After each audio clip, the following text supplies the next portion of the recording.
a trabajar en la parte de tratamiento métrico y sistemas de medida.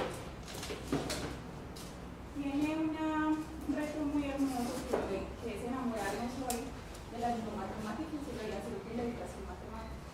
Entonces, él se va a dirigir a contarnos un poco de qué consiste o qué programa o cómo se desarrolla esta parte de la matemática, cómo la ha desarrollado. Y también nos va a mostrar una experiencia, grado sexto y séptimo, en la que nosotros vamos a tener la oportunidad de discutir conjuntamente con él todos los elementos que nos aporta la matemática y que en nuestras clases también son importantes. Bienvenido, muchas gracias por participar. Muy amable. Bueno, ahora ya empezamos. Les voy a regalar inicialmente dos cosas. Lo primero es que una pequeña actividad. Lamentablemente tenemos solamente 2 horas, ya no tenemos, ya es 1 hora y 45 tal vez. Entonces les voy a regalar inicialmente esta separata que sacamos a raíz de los 12 años de la Red Latinoamericana de Matemáticas. Aquí ustedes van a encontrar la dirección en la página web, el portal que ya tenemos allí.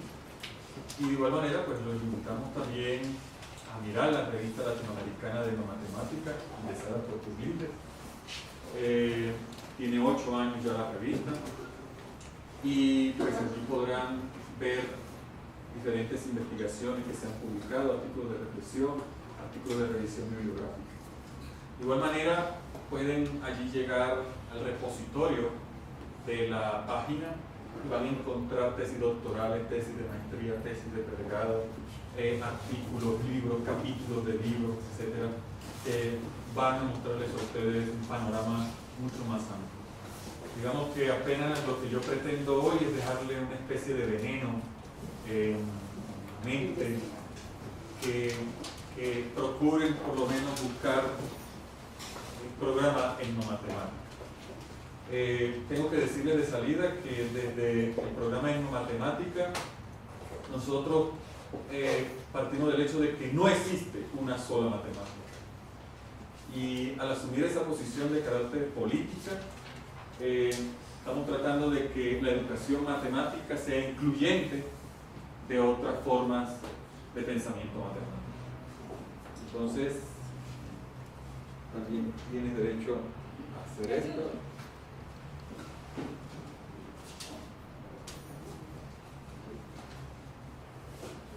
Entonces,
vamos a hacer una cosa. Creo que es válido que también esta clase de hoy tenga una extensión, en el sentido de que si consideran prudente mantenernos en contacto, de que le podamos servir de apoyo, de que podamos sugerirle grupos de investigación, personas que están haciendo tal vez trabajos o proyectos o ideas o experiencias similares a las que ustedes pueden estar llevando en sus clases o que deseen elaborar. Podríamos aquí entonces tomar los datos, correo electrónico y decir la ciudad o el municipio de donde provenga. Entonces me parece a mí eso es fundamental. usted puede inscribirse a la Red Latinoamericana de Etnomatemática. Aparecerá como miembro de la red, y en el momento en que usted se inscriba a la Red Latinoamericana de Etnomatemática, ya en el mundo hay alrededor de unas 1.400 personas. En toda América Latina más o menos hay unas 13 o 14 coordinaciones por país. Y no hemos querido cambiarle el nombre de Red Latinoamericana a pesar de tener, por ejemplo, un coordinador en Angola y otro en Grecia. También consideramos que es meramente una posición de carácter político mantener la palabra latinoamericana. Entonces, usted al inscribirse allí, pues usted da su correo electrónico y continuamente cuando llegue la información se distribuye inmediatamente de forma automática hacia su correo. Entonces, esa información es un flujo muy continuo. Y también tiene usted la posibilidad de cargar información en la página.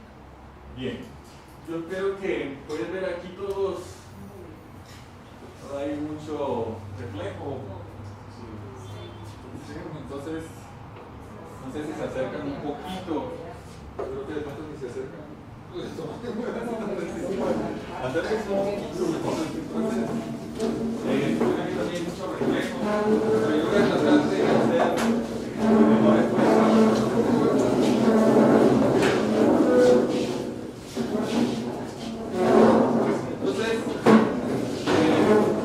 ¿Qué pretendo yo hoy? En el formato que me pidieron inscribir a la clase, pidieron establecer unos obstáculos, pues yo tomé este tema del pensamiento métrico, sistema de medida en séptimo, pero también viene allí que aparece la palabra secundaria. Yo soy profesor de la licenciatura en matemática de la Universidad del Atlántico, es decir, donde estamos formando, hay formación inicial de maestros para matemáticas. Y específicamente, pues ellos están digamos, como su campo de acción, pues todo lo que tiene que ver con la velocidad.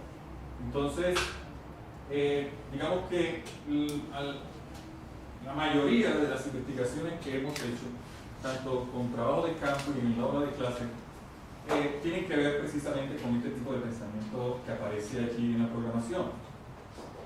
Por eso también les coloqué aquí una pequeña actividad que ahorita se lo voy a explicar, y con esa actividad ustedes van a ir pensando en esa actividad y al final vamos a abrir un corto tiempo allí para discutir qué fue lo que se hizo.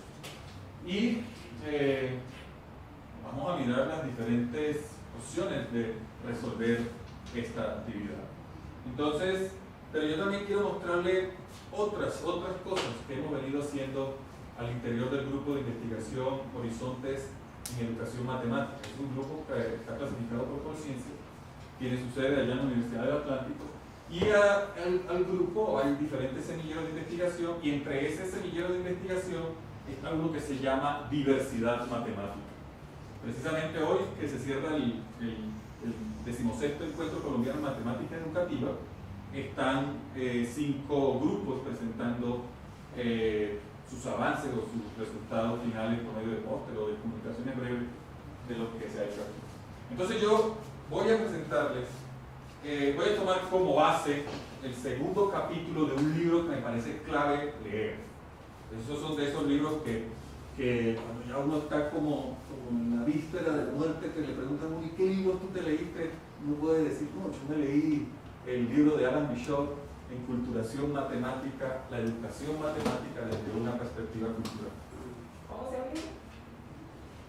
Enculturación Matemática, es la versión de todo inglés. Enculturación Matemática, y aquí está.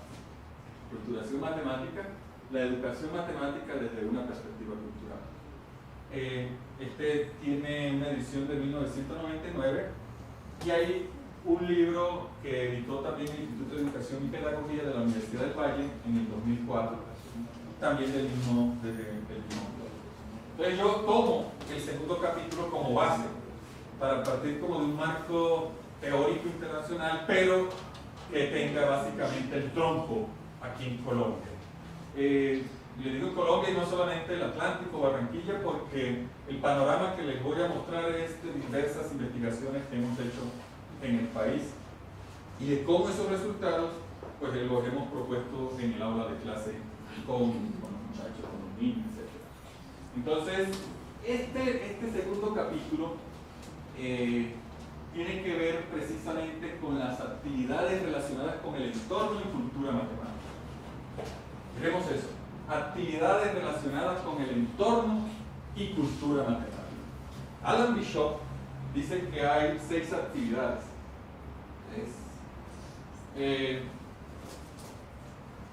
Esto es, digamos, el formato del evento, momento 1, generando expectativas. Yo creo que en el momento en que usted ve en el título, esa expectativa se crea inmediatamente. Entonces, vamos a ver si esa expectativa, que seguramente hace parte de un contrato didáctico, se puede cumplir aquí. En momento 2, la clase en acción. Estamos aquí en acción. Momento 3, compartiendo y reflexionando sobre la clase, y para recordar y cierre. Entonces, me parece prudente que hagamos una breve presentación de cada uno de ustedes. Cada uno de ustedes tenga voz en este sentido, pero hagámoslo de la siguiente manera: nombre, institución, en qué grado está enseñando y de qué ciudad y municipio proviene. Rafael Fragoso, matemáticas y física en los grados 3 y 11. ¿De dónde viene, no? De Agustín Godaz. Okay, del Cesar. De la Academia Beltrán, siglo XXI, Socorro Santander, básica primaria, segundo quinto. Adel Rodríguez de Girardot, Instituto Peña en Física y Química, décimo once. También pertenece al Comité de Investigación de Física. ¿De cuál municipio, perdón? De Girardot. Luzaida Grisales, soy rectora de la institución educativa Jovita Santa Coloma de Tuluá Básico. Wow. Milena Berrío, docente de matemáticas de grado séptimo, tengo dictadura. ¿De dónde? De dictadura. Mercedes Mena, vengo del departamento de Chocó, municipio de La Traco, y estoy en los grados 6 y 7. Nancy González, del departamento de Chocó, municipio de los grados 6 y 7. Olga Marles, vengo del Parlamento de Chocó, municipio de Medio Cabo, trabajo en matemática y física de sexto a 11. Doña Lorena García, rectora de la institución educativa María Céspedes, Teresa Ruiz Galindo, vengo de Malagué, como matemática en los grados 9, 10 y 11. Estadística y geometría en 7 y 8. Saúl Fernández, vengo de Magallanes, trabajo matemática y física de sexto, 10 y 11. Mi nombre es Verónica Hidalgo, vengo del municipio de Arica, Putumayo, dirijo el área de matemáticas en el grado de 10. Buenas tardes, mi nombre es William Santamaría, yo soy profesional del Ministerio de Educación y en este momento estoy en el rol de formador en el programa Todos Aprender para el departamento de Risaralda y Cartago. Ángela María Correa, yo trabajo con el Ministerio de Educación en el área de calidad y en este momento estoy haciendo la relatoría de la clase. Lina María Muñoz, formadora del programa de San Aprender, segundo formadora de Medellín. Muy buenas tardes, mi nombre es Neymar Sergiado, soy directora de calidad de la Secretaría de Educación del Departamento de Cartagena. Cecilia Navarro, coordinadora de calidad, Secretaría de Educación Santa Marta. Buenas tardes, mi nombre es Daniel Rojas, soy docente de Ciencias Naturales, Química de básica secundaria y media, aquí en Bogotá. Mucho gusto, buenas tardes. Mi nombre es Valentina Micán, soy de aquí de Bogotá y docente de matemáticas de sexto y séptimo. Gracias. Buenas tardes a todos, mi nombre es Yamil Martínez, soy docente en el área de Ciencias Naturales y Medio Ambiente, también biólogo. Su nombre, colegio y de dónde viene. Grado que está haciendo. Soy de Bogotá y me llamo Adrián Rodrigo Suárez Martínez. Estoy haciendo el grado sexto en el Colegio Madre Paula Montal. ¿Cómo te parecen las matemáticas?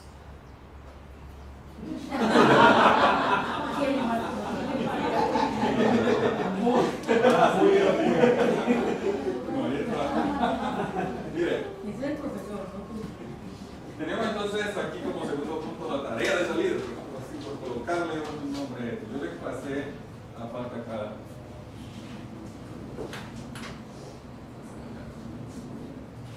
Pasé esta hojita y simplemente llamamos esto la tarea de salida. Consiste en esto, ir pensando para después analizar cada una de sus estrategias, su forma de realizar esta actividad. Y que tenemos aquí una superficie irregular. ¿La ven aquí claramente todos? Entonces, ¿cuál es la idea? La idea es colocar dos puntos sobre esa superficie, como ustedes ven aquí. Dos puntos. Vamos a ver si de pronto... ¿Qué tal? Está esa superficie irregular. Y la idea es colocar dos puntos. Vamos a colocar dos puntos. Pero esos dos puntos tienen una propiedad. Y al pasar una línea recta por allí, ¿sí? se va a formar un ángulo de 180 grados. Y además de eso, pues que sea paralela a esta superficie que ustedes ven aquí. Entonces, recuerden que esto es tierra, tenemos aquí un terreno irregular y tenemos una línea imaginaria allá adentro que lógicamente pues, se va a formar aquí un paralelismo con respecto a esto. Pueden olvidar esto si lo desean, pero lo importante es esta parte. Lo que hay que hacer entonces es primero explique su método y cómo hizo eso, cómo ubicó esos dos puntos. Y lo segundo, cómo le enseñaría eso lo que usted hizo a sus estudiantes esta situación. Y no importa que sean de primaria. Ustedes me dirán allí, pero es que allí aparece 180 grados. Y eso lo estamos viendo es a partir de tal grado. No. Entonces obviemos el tema de los 180 grados. Ustedes saben muy bien que yo puedo quedarme, por ejemplo, con el concepto de número natural e irlo trabajando progresivamente a medida que va avanzando la formación escolar de los estudiantes y van apareciendo o metiendo allí propiedades que, dependiendo de ese nivel que está, pues usted va trabajando como tal. Hasta crear un concepto de número natural. En este caso, pues se está pidiendo esta actividad y posteriormente vamos a analizar eso. Yo creo que estoy cometiendo aquí un error didáctico tremendo, porque lo estoy poniendo a pensar mientras tanto yo voy exponiendo. Entonces no sé si se pueden concentrar en las dos cosas, pero mientras vamos aquí analizando esta clase, pues ustedes de vez en cuando por el rabillo del ojo van ahí echándole mente a esta actividad. Mi primera sugerencia es buscar a estos tres autores. A ver, mirar una conceptualización sobre el programa etnomatemática o etnomatemática. El primero de ellos es el que se considera a nivel internacional el padre de la etnomatemática, Huiratán de Ambrosio. Paulo Guerre, lamentablemente murió el año pasado en Maputo, Mozambique, y Alan Bishop, que es el que he tomado hoy como referencia para mostrar estas 6 actividades que considera Bishop son universales y que generan pensamiento matemático. Y que todos lo hacemos. O sea, cuando... ¿Cómo es tu nombre, perdón? Adrián. Cuando Adrián me dice, es que a mí la matemática es una cosa que como que no me cuadra, no me cae bien. Adrián va a ser el mejor juez para ver si Bishop tiene la razón. Si Bishop está diciendo que todos nosotros somos capaces de hacer 6 actividades y que esas actividades generan pensamiento matemático, por la forma en que se involucran para resolver problemas en la cotidianidad o con la relación que tenemos nosotros frente a nuestros entornos socioculturales. Tengo que decirles que la etnomatemática no hay que entenderla como la matemática que producen las comunidades indígenas, pero la incluye.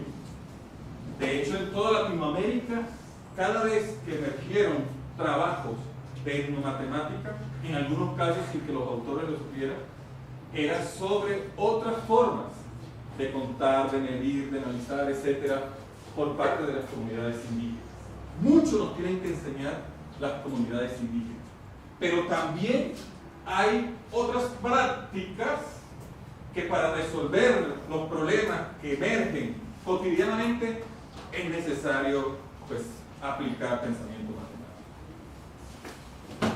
Esta es la página de la Red Latinoamericana de Etnomatemática, y entonces allí podrán buscar esa dirección, y créanme que van a tener muchos recursos disponibles para vincular el tema del programa de etnomatemática en sus clases. Y esta es la revista, aquí lo vean que ahí en las separatas, no le pase aquí.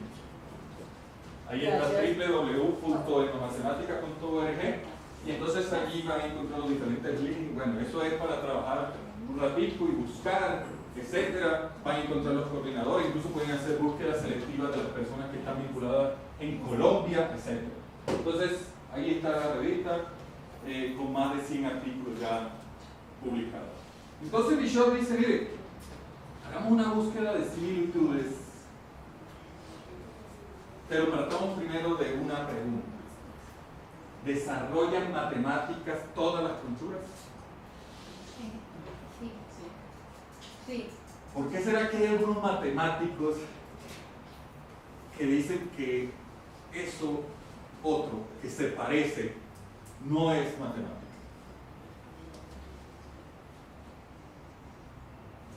Ahorita que pierdan la timidez, entonces seguramente vamos a ir participando. Miren lo que dice Alan Bishop. Las matemáticas son un producto cultural. Él considera que aparece un conocimiento simbolizado a partir de las actividades que se involucran grupos de un subgrupo de una comunidad frente a un proceso, sea de coexistencia o de trascendencia. Es decir, cuando aparece la actividad. Ahorita vamos a aclarar un poco más esto. Este tema está orientado a las actividades y procesos que conducen al desarrollo de las matemáticas. Y Bishop, analizando una amplia bibliografía en todo el mundo, él considera que hay 6 actividades que generan pensamiento matemático. Las más documentadas de estas 6 actividades son contar y medir. Y vuelvo a insistir, estamos mirando esto desde una posición transcultural, en el sentido de cómo cuentan los grupos culturales. Ante una pregunta, por ejemplo, ¿cuántas formas tienes tú de contar? Sería prudente que cada uno de nosotros aquí mentalmente diga, cuántas formas de contar tiene usted. Hay un libro de Gimli, eso seguramente lo van a... De hecho, hace poco en Australia acaban de formar un centro de investigación, el centro de investigación Gimli, que pudo establecer más de 500 formas distintas de contar en África. Y son sistemas de conteo que tienen diferencias significativas con respecto al que a nosotros nos llegó. Entonces tenemos la actividad de contar, de medir. Todo el mundo Adrián es capaz de medir. Yo, por ejemplo, podría preguntarles ¿cuál es la distancia que hay desde aquí hasta esa puerta? ¿Qué haríamos? Si no hay un metro, entonces no podemos. Por ejemplo, los pasos, el albañil tiene el paso largo, ¿verdad? Ella se va de cuarta en cuarta hasta allá. Rafa, ¿cómo se va midiendo hasta allá? Como medio cigarrillo. Medio cigarrillo, por ejemplo. Hay una típica medida. No, ¿cuánto? ¿No sabes? ¿A dónde vas? ¡Es para la finca de Mario! ¿Y eso cuánto queda?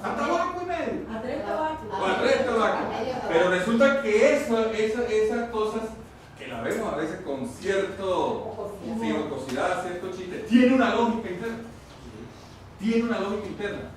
Ese señor José que va en ese burrito no está fumando, por ejemplo, así. Pues si fuma así es una cosa desesperada.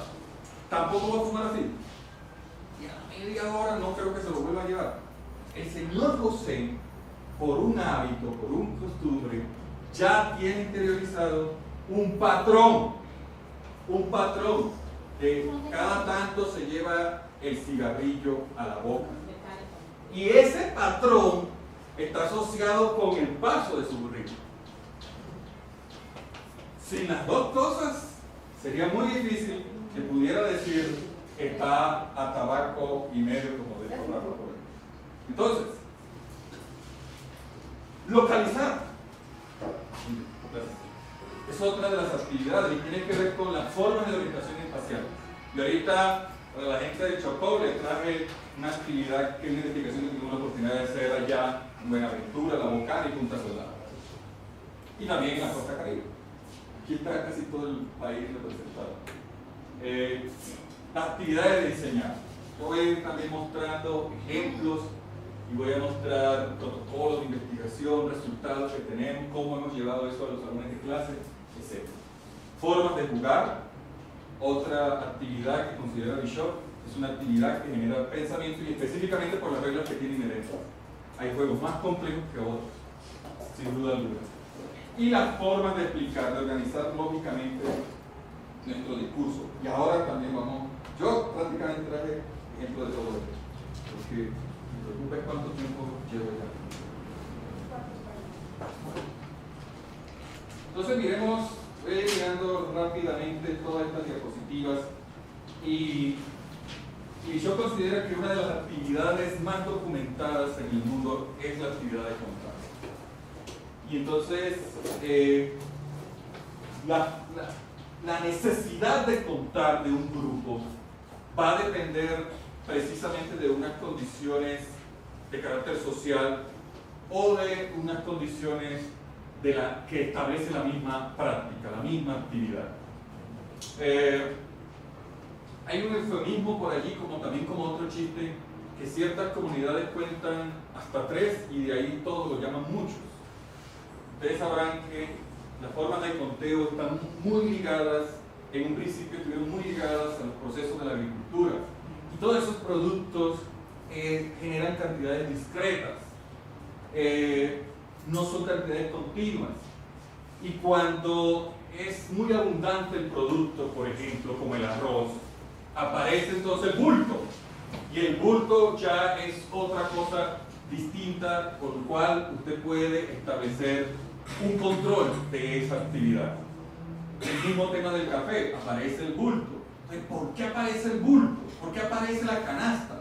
¿Por qué aparecen ese tipo de objetos o de patrones que me permiten a mí poder tener un mejor control? Precisamente por eso. Entonces, fíjense que el tema del conteo también genera palabras especializadas. Palabras especializadas. La matemática escolar tiene palabras especializadas. Cuando usted dice 2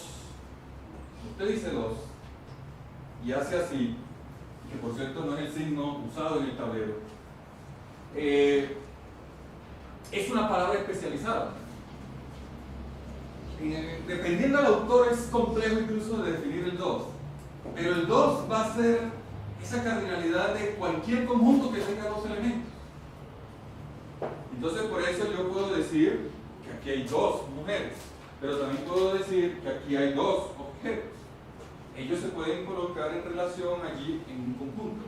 Y esa cardinalidad es el que me permite a mí establecer un término especializado que me permita a mí determinar cuántos elementos tiene ese conjunto.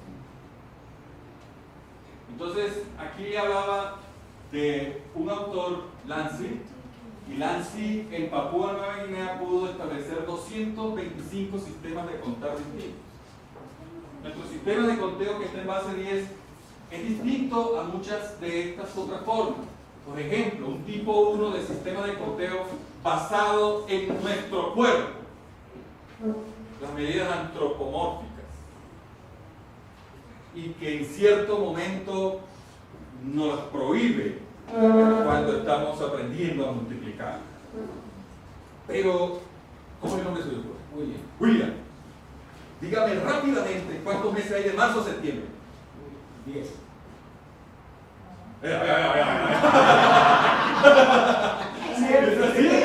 Sí, ¿por qué? ¿Por qué recurrimos nosotros a la mano? He aquí, yo no sé si llamarlo el objeto arqueológico viviente de la calculadora. Pero aquí está. Y esto es tan potente esto, que me permite hacer una cosa de mucha confianza, que es la relación biunívoca, o la relación uno a uno. Entonces ya el meñique no es meñique, sino que es enero, marzo, febrero, me vuelve el dedo, enero, febrero, marzo.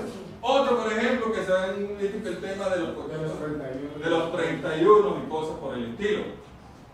Pero el profesor en algunos momentos lo prohíbe. Pero al ratico le preguntan, ¿cuánto hace falta? Y entonces la profesora. Y entonces, a veces hay una afirmación muy curiosa. Le dice la profesora al niño, no use los dedos. Y te voy a enumerar 3 razones muy importantes de por qué no. Primero, no debes hacerlo. Entonces, ese video me parece a mí increíble. Y la profesora no se da cuenta de la contradicción que está haciendo. Entonces son medidas antropomórficas. Y que cuando yo le pregunté a ustedes cuánto hay de aquí a la puerta, por aquí alguien, busquemos el metro, la cita métrica. ¿Sí? Es una medida estandarizada que nos da muchísima confianza, pero también existen otras formas, otras alternativas. Sistemas que emplean piezas como por ejemplo varillas. La base numérica suele estar entre 2 y 5. Bueno, hay muchos ejemplos del tema de las muecas, el tema de cómo uno hace, por ejemplo, el mismo profesor de matemática, hay también una grabación del profesor haciendo una votación en la clase y no va marcando, por ejemplo, ¿cómo es que normalmente se va marcando los votos? Entonces aparecen los palitos y por lo general aparecen como 2 formas, 1, 2, 3, 4 y miren cómo es el 5. Ese es el 5. ¿Se ve eso? Ese es un 5. Ese es un 5. Y entonces el cuadradito con la diagonal. Otro 5 por allí. ¿Y cuántos más 5 seguramente habrán por allí? Bueno, eso, cada región va construyendo eso. Bases mixtas, por ejemplo, en una oportunidad que tuvimos de estar allá en el resguardo de Juan Villa, en el Cauca, profesores que mostraban cómo su sistema numérico llegaba, por ejemplo, una palabra asignada para esa cantidad de 1 hasta 5, y el 6 era un número compuesto conformado con la palabra del 5 y el 1. Entonces, sistema de base 10. Bueno, este trabajo está siendo continuado desde el señor que les dije, y ha documentado más de 500 formas de contar. Más de 500 formas de contar. Y en algún laboratorio muy pequeñito que hicimos, le dijimos a la gente, enumere las formas de contar que usted tiene en estos momentos en su mente. Y pensaban que era como 1, 2, 3, y escribían 1, 2, 3, 4, 5. Pero él, en África, se pudo dar cuenta de que habían 500 sistemas de contar. Y cuando uno ve esto, pues se da cuenta que la gente en la calle, en las actividades, etcétera, está contando de otra forma. Lo que les hablaba de los cuantificadores, por ejemplo, aparecen palabras numéricas y coloca el caso de la palabra gemelo. Trate de explicar lo que quiere decir gemelo, y aquí hay una forma. Aparece 2 niños nacidos del mismo parto como consecuencia de la partición de un solo óvulo. Pero la palabra gemelo como tal es una palabra especializada que a usted inmediatamente le evoca una imagen. ¿Sí? Bien. Sí. Pero sale una al principio y después que salgan las dos al mismo tiempo. Bueno, fíjense que hay una cosa muy particular Bueno, también podemos precisar que los números se anotan de muchas maneras. El quipu, tal vez algunos han trabajado con el tema del quipu, como los incas iban, el quipu Camayo iba llevando allí su contabilidad para el Inca, y eso al Inca le permitía con su consejo allí de asesores determinar qué regiones tenían cierta producción, cuáles necesitaban ciertas cosas, y había un cuarto lleno de quipu, y eso podría establecer tipos de cultivos, de riquezas, etc. Mediante muestras, jeroglíficos, haciendo nudos, etc. Contar está asociado con la precisión, pero a muchas culturas o comunidades de práctica no les interesa, por ejemplo, nuestra precisión. Cuando yo digo nuestra precisión, no quiero decir que nosotros seamos así, sino que a nosotros, digamos, nos moviliza una matemática que tiene un origen cultural. Cuando los españoles llegaron aquí, usted analiza el diario de Colón, por ejemplo, lo que tuvo la oportunidad de analizar Eduardo Galeano en las venas abiertas de América Latina, y ve cómo en las dos primeras palabras, la palabra que más se repite es oro. Ese es el interés de ellos. Pero ellos también llegaron no solamente con la unificación de un solo Dios, sino que también llegaron con una lógica. Con una lógica.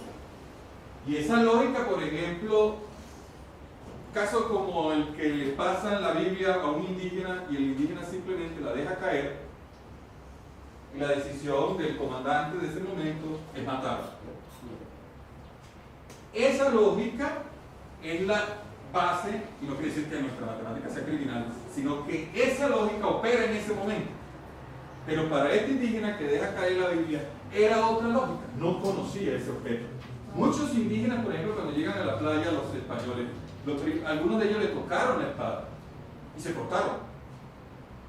Entonces, uno nota allí otras formas de interpretar el mundo, otras lógicas que operan en las formas sociales de las personas.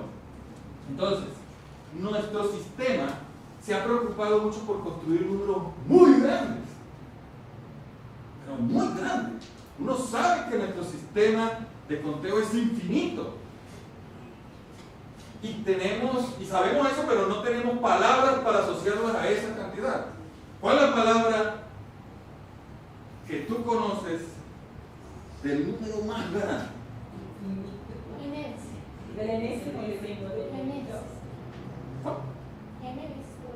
N veces. Es infinito. ¿Será que son números? Si yo le preguntara, no por algo general, algo tal vez incluso que aborda el tema filosófico, sino por ese valor, un valor posicional. Un valor posicional. Deme un valor posicional. Trillones. No, pero mire lo que usted está haciendo. ¿Sí? Y ante eso hay que ser muy sensible. Ella está haciendo millones, trillones. Me habla más este gesto que las dos palabras que usted utilizó. Pero ¿cuál es el número? ¿Cuál es la palabra? ¿Cuál es la palabra que ustedes conocen? Millones, trillones. Infinito. Muy bien. Pero también, ahora al contrario, vámonos para el nombre, la palabra. El más chiquito de ese lado. Infinito también por acá. Dame, o sea, no quiero que, bueno, no digan más infinito. Un valor que tú no puedas en la recta real.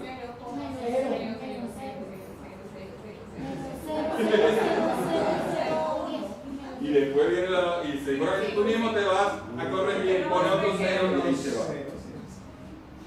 Entonces, algunos grupos te dicen, ¿y eso para qué? ¿Cuál es la relación que tiene eso con nuestra vida? ¿Qué se puede contar? ¿Qué se puede contar? Todo. Yo hoy, por ejemplo, cuando venía en el avión, no me había percatado que la silla 13 no existe. que montarse en la silla 13 en un avión. Él dice ya, No la tiene. dice ya la mala suerte. Y entonces uno cree que no asocia las creencias religiosas de los grupos con la forma de contar. Parece ser de que no tuviera ninguna relación, porque la matemática es formal, acultural incluso dice uno. Pero no, la matemática en su base tiene una raíz tan pegada a los contextos. El problema es que esta matemática que nos trajeron es proveniente de una cosa licuada de muchas culturas. Y si usted ve el plano cartesiano, usted puede rastrear el plano cartesiano históricamente y encontrar por qué fue necesario hacer eso en un momento determinado, para responder a un problema de un contexto cultural específico. Cada uno. Usted la X, la Y, la Z la puede rastrear históricamente. Entonces, eso se fue acumulando y se convirtió en matemática. Pero usted sale por allí y también hay gente que está acumulando. Entonces, mire lo que aparece aquí. En toda África existe esta preocupación de contar ciertas cosas en determinadas circunstancias. El 7, el 13 parece ser que tienen cosas extrañas. El 6, 6, 6, 6. Me pasó de 6. Me pasó el 6. Es super diablo. Entonces, el 6, 6, 6. O sea, ¿de dónde salió eso? ¿De dónde salió? ¿Por qué el diablo tiene afinidad con el 6? ¿Y por qué no era 8, 8, 8?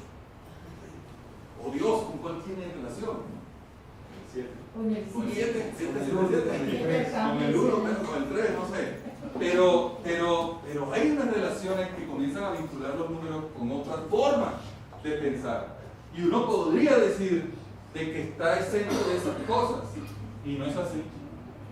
Seguramente cuando comencemos a mirar nuestra vida, nuestras prácticas, nos vamos a dar cuenta que tenemos muchas cosas en nuestra forma de ser. Miren esto, localizar. Einstein estableció de que hay 3 tipos de espacios. ¿Son los 3? Entonces, Bloqueamos todas las artes.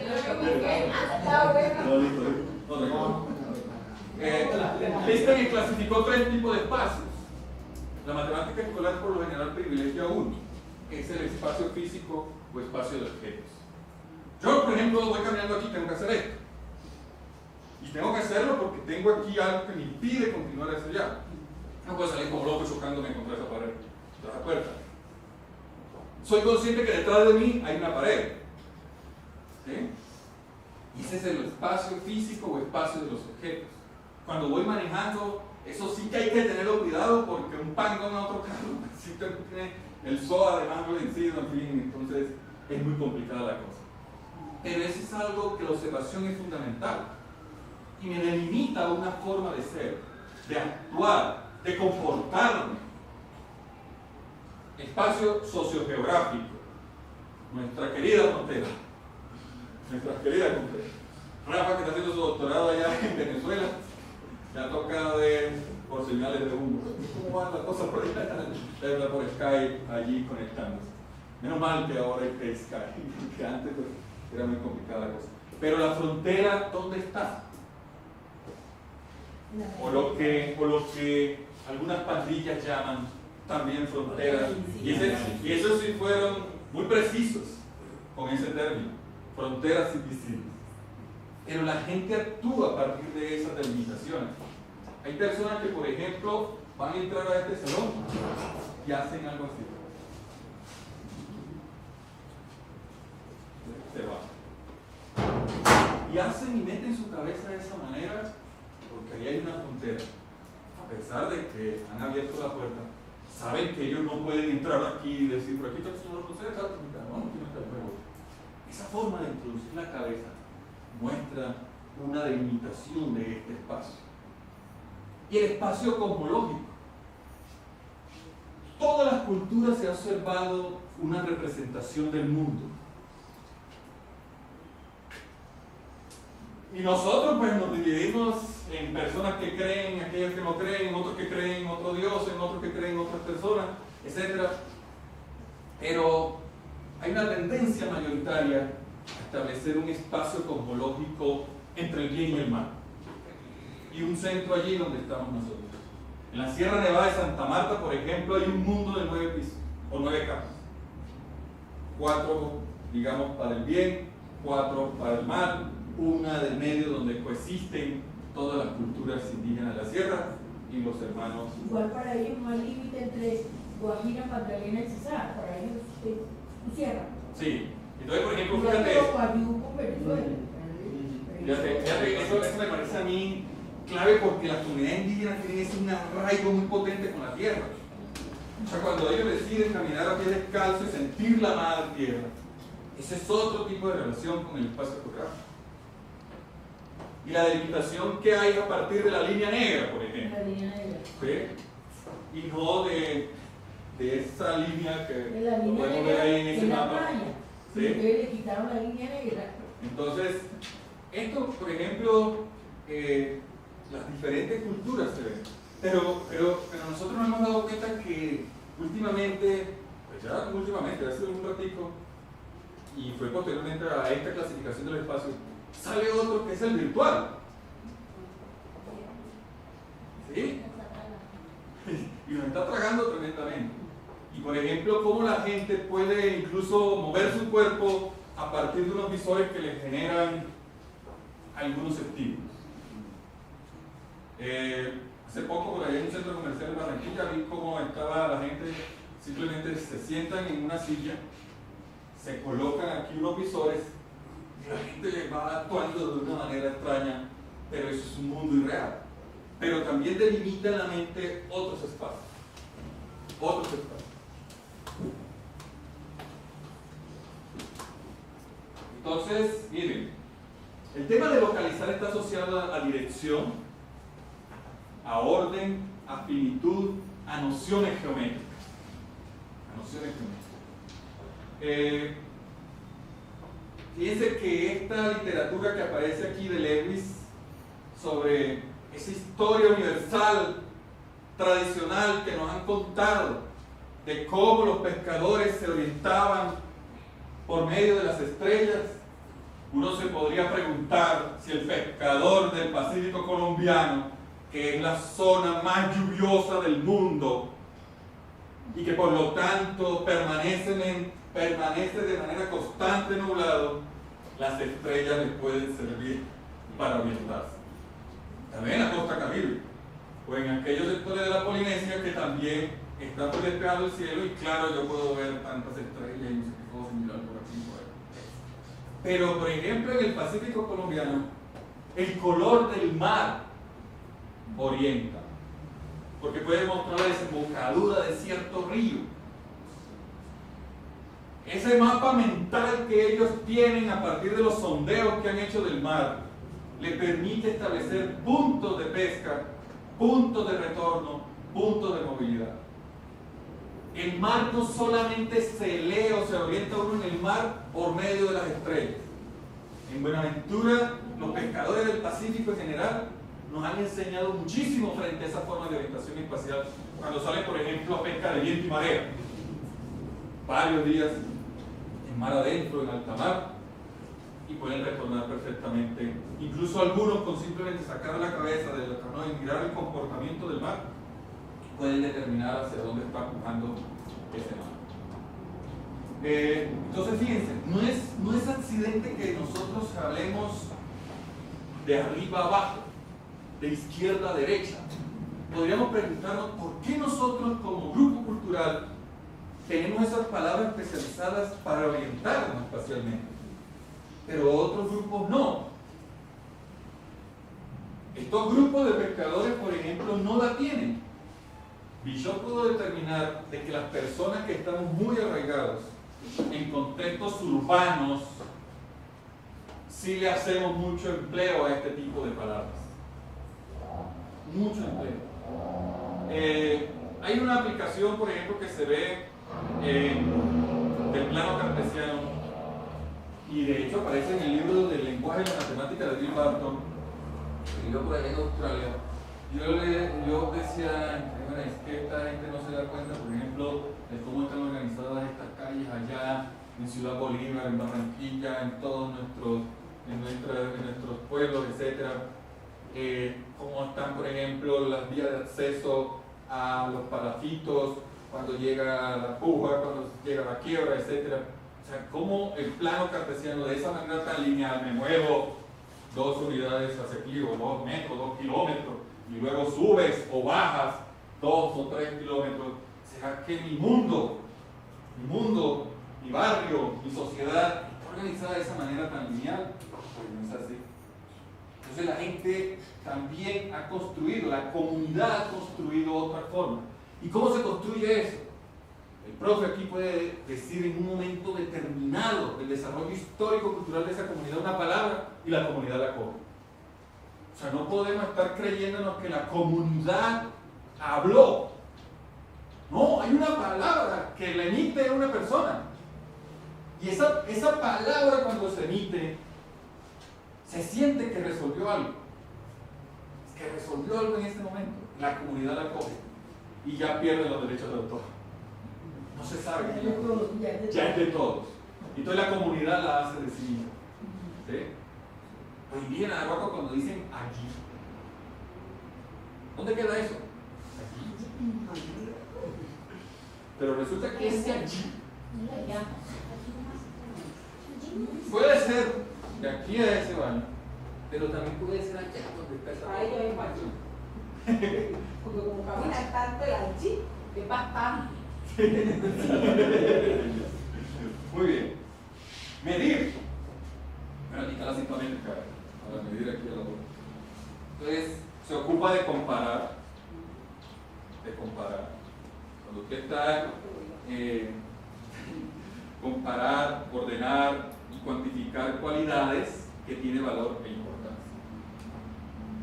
Entonces, mire lo que aparece. El cuerpo humano fue tal vez el primer dispositivo que se usó en todas las culturas para medir. Mi cuerpo como referencia.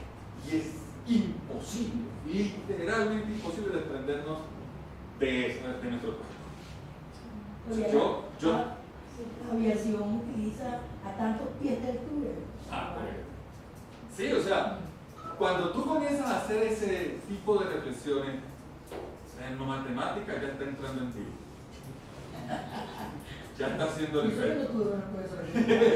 La etnomatemática está llegando.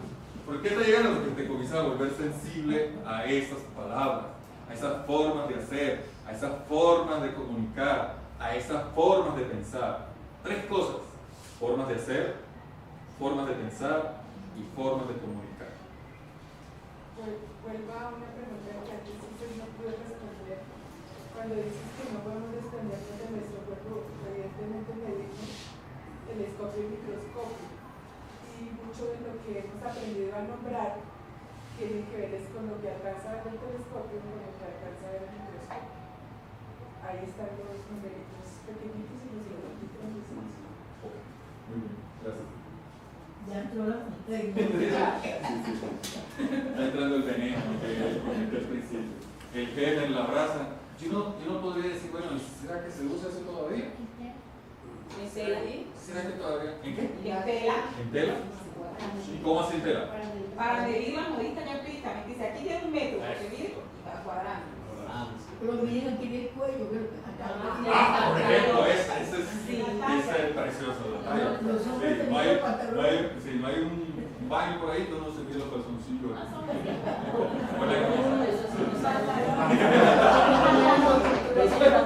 Entonces, pero por ejemplo el tema del gen, el abrazo, el dedo y la yarda, la abrazada.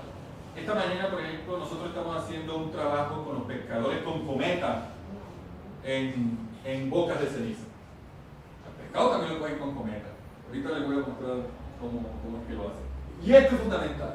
Las unidades de medida son fundamentales.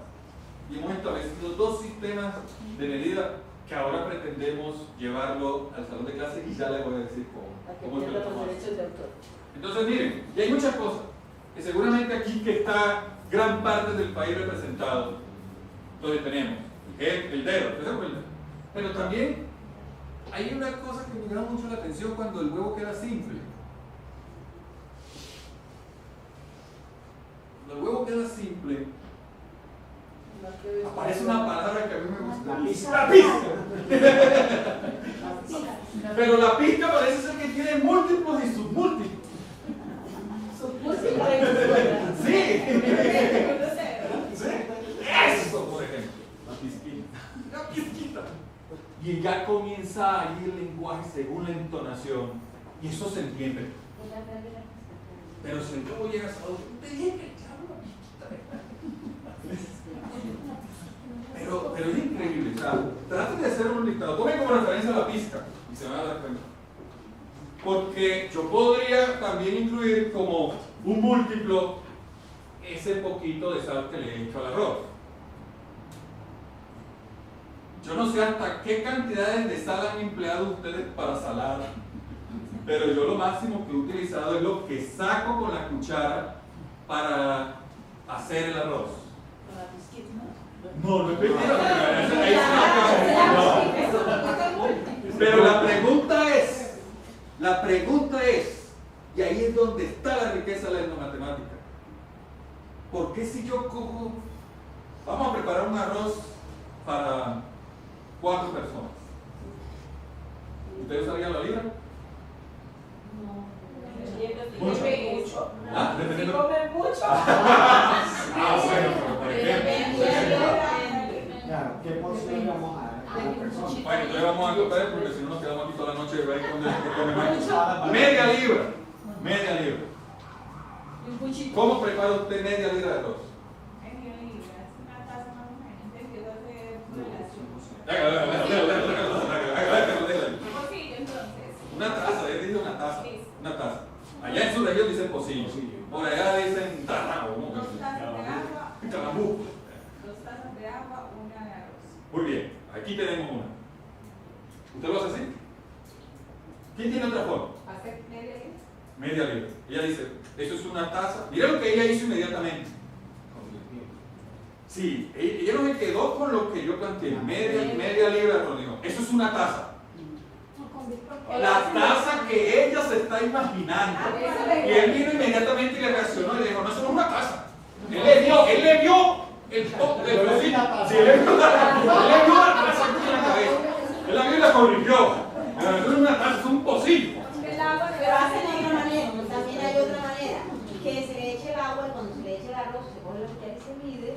Segunda forma. Usted dice que ese es el agua que se le ¿Usted echa. sabe por qué pasa eso? ¿Ustedes se han preguntado por qué pasa eso? Yo no lo voy a decir. Otra forma ahí rapidito, otra forma rapidito. ¿Ustedes no hacen eso no? ¿Ah? Al tanteo, dice la compañera, al tanteo. Estoy echando de pique y un cobarde. Echando de grano en grano. Por cada grano 2 gotas. Un gotero ahí. No, mire, ahí hay algo que la mamá de uno le puede decir, te pasaste del agua. Se va a quedar sopudo. Masacotudo. Apastelado. Eso, una de las cosas que yo deseaba era que llegara muchos representantes de Colombia. ¿Por qué? Porque la riqueza es increíble. Pero en un salón de clase todo el mundo ya está identificado. Entonces, allá en su clase comienza usted a preguntar esas palabras y salen. Bueno, mire, resulta que eso se está empleando muchísimo se está empleando. Albañiles, gente que trabaja con la madera, carpinteros, albañiles, gente que trabaja en las construcciones, nosotros mismos cuando es necesario hacerlo, en fin. El cuerpo nuestro aparece como esas medidas del codo, el pie, el palmo, en fin. Y allí en Papúa Nueva Guinea, que es un país muy rico en ese sentido, pues aparecen otras formas. Hay otros datos. Las personas miden por medio de una imagen mental cuadrada. ¿Cuánto hay de aquí a acá? 2 metros.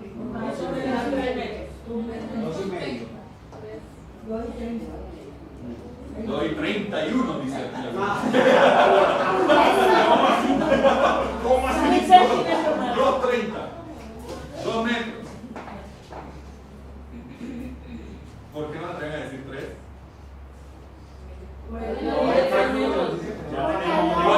A ver, dice el cálculo. Por eso, pero explíquenle un Por el poco. patrón del metro que yo tengo ahí, eso no da para 3 metros.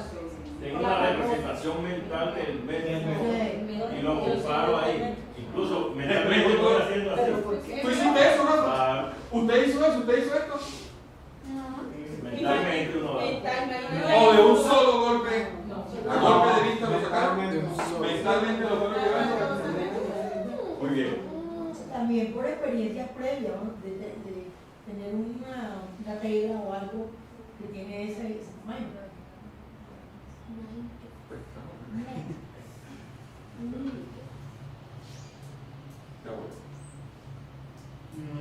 Bueno, les pregunto. Es que la compañera aquí me hizo una pregunta que me desestabilizó. Me dijo, ¿tú vas a dar clases? Entonces, para poder que nos dé la riqueza, si tienen lo preparado, porque igual el tiempo, yo creo que encantar también de ayudarse con eso, porque él está muy, o sea, todo lo que nos está compartiendo, pero si él tiene algo de clase preparado, pues no le da tiempo. Y nos gustaría que estamos aquí todas las lecciones, experimentar mucho eso. Fuera de eso, también está la parte de la discusión,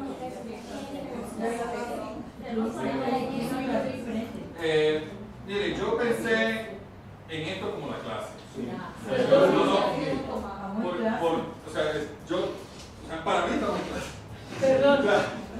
¿Qué es lo que no quería hacer? Bueno, yo no iba la forma tradicional por una sencilla razón. Al principio dije, yo quiero dejarle un veneno. Que ellos son los actores de sus clases en cada uno de sus contextos, que de hecho yo no conozco. Profes que están aquí presentes sí. Y la idea es cómo pueden transformar esas prácticas de aula en los contextos que ellos conocen. Iba a decir que ella está en un problema de medida, cómo hacer la relatoría con respecto a tus propios... Ese es el gran problema. Yo te recomiendo que la propuesta que trajo el profesor Aroca, hay 2 opciones. Una, que diga que no la entendí. Y 2, que preparó, no sé, una charla, una conversación, un conversatorio aquí, teniendo presente de que había una diversidad cultural y que no era posible establecer una cosa específica. Yo pienso que cada uno de ustedes, a medida que yo voy avanzando, se va imaginando cosas de su contexto. Y ese gesto me gusta muchísimo.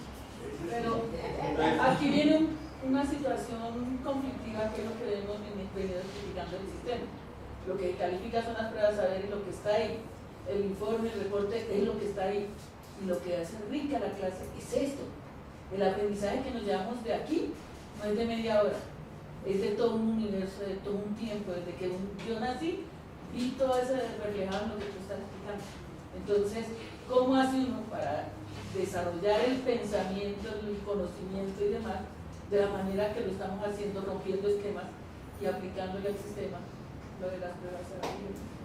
Yo sé que tú estás muy preocupada de que hay que abrir el espacio para la reflexión. Yo creo que a medida que estamos avanzando, los profes están teniendo la palabra, en fin. Mi preocupación es que no nos dejes sin mucho de lo que preparas. ¿Tienes todo eso previsto? Mi pregunta es, ¿cuál de los siguientes huertos prefiere poseer usted? Listo. Usted dijo depende. Aquí tengo las 2 respuestas. Las 2 que quería. ¿Por qué? ¿Usted quiere el pequeño? Listo, 3 respuestas. ¿Por qué quiere el pequeño? Mayor control. Listo. Segundo. Mayor producción. Mayor producción. Tercero. Si lo tengo que trabajar, creo que pediría el pequeño. Comodidad. Si es para venderlo, preferiría el grande. Muy bien. Fíjese lo primero que respondió un campesino. Tiene agua. Y eso les transforma inmediatamente lo que ustedes acaban de decir. Prefiero el grande porque lo vendo más caro que el pequeño. que no tiene agua. Y siempre que ellos tienen un pozo que fluye agua ahí constantemente. Entonces, Le vendió al fíjense grande. ¿Perdón? Le vendió al grande y ya le ha hecho. Muy bien, entonces es precisamente que la medida está sumergida en la vida económica y nos forma y nos pone a pensar de una manera. Y en el tema comercial también. Voy a apurarme para llegar a algo que seguramente te va a gustar. Miren. La actividad del diseño. Una nueva actividad que considera Alan Bishop genera pensamiento matemático. Todos somos capaces de diseñar y lo hacemos con nuestras clases de geometría, por ejemplo. Pero también hay otra forma de diseñar. Mire, los indígenas nahuacos, por ejemplo, diseñan esto.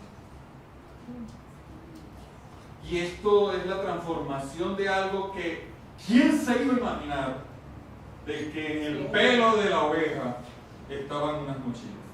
Aquí hay varias ovejas, si ustedes se pueden dar cuenta, excepto la gasa que parece como que chica, pero esto sí es lana de oveja. Y entonces aquí, seguramente esto es una oveja, esta es otra oveja. La prima de la ovejita. Yo cuando transformo, por ejemplo, este papel que tengo aquí en un barquito, todo lo que involucré para construir el barquito, las medidas que tengo que tomar para hacer el barquito. Yo no puedo empezar aquí a la topa tolondra a hacer el barquito. Fíjense que hacer el barquito, todo lo que tiene implicado. ¿Cuál es el primer paso?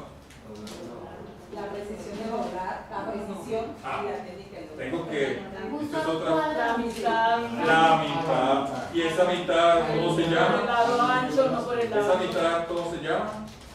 Entonces sería aquí el Punto punto medio. medio. Entonces por ese punto medio, Del lado y también ancho. tiene que también del otro lado también punto medio porque tiene que coincidir ese doblez que aparece allí. Y así sucesivamente. Así sucesivamente. Entonces, nosotros hicimos investigación y miramos todo esto diseño ya hace un tiempito y pudimos ver diferentes patrones de medida, de longitud, de unidades de medida, como la puntada y la vuelta. La puntada y la vuelta son unidades de medida claves allí para presentar. Entonces vimos que este tipo de objetos no es solamente una cuestión ornamental. Aquí hay un diseño que tiene una lógica, hay un lenguaje, hay una cosmovisión, hay una cosmogonía, hay una cosmología, el que tiene que ver con lo simbólico, lo ritual, el orden, que la mujer es quien participa en esto, que la mochila tiene unas connotaciones de carácter social, dependiendo cómo sea, si es de un solo color, quién la tiene, etcétera, para qué sirve, si es para cargar niños, si es para cargar bastimento, plátano, yuca, etcétera. Tiene una técnica, hay unas tecnologías allí involucradas que han venido cambiando, hay un proceso de culturización también, porque la oveja no es una materia prima tradicional. La materia prima tradicional es el algodón y el fique que se extrae del maguey, que se tinturaba con algunas cortezas de árboles, pero la misión capuchina llevó ovejas a la sierra y pues se trajeron esta cosa. Creo que este es el último, de jugar. Pero jugar básicamente tiene unas características que quiero mostrárselas por aquí, que tienen que ver con los juegos, los tipos de juegos que hay y cómo cada uno de estos juegos genera sus propias reglas y su propio orden y su propia forma de vincular a las personas por medio del razonamiento lógico. En algunos casos, por ejemplo, muchos juegos, el razonamiento lógico apunta al tema del engaño. Nosotros aspiramos que mañana la selección Colombia engañe mucho a los peruanos, porque imagínense jugar así: lleva el 1, se la pasa al 3, si es que la recibe, no, eso sería la cosa más extraña y aburrida que podría darse. Pero el juego del fútbol, el crack, Messi, es una persona que sabe muy bien engañar. Y eso precisamente el juego no lo tiene, pero no es un engaño a partir del azar.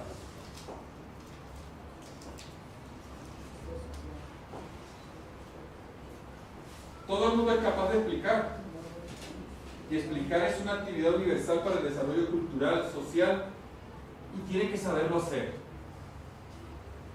Cuando el papá de uno le decía por allá a cierta edad, ¿dónde estabas?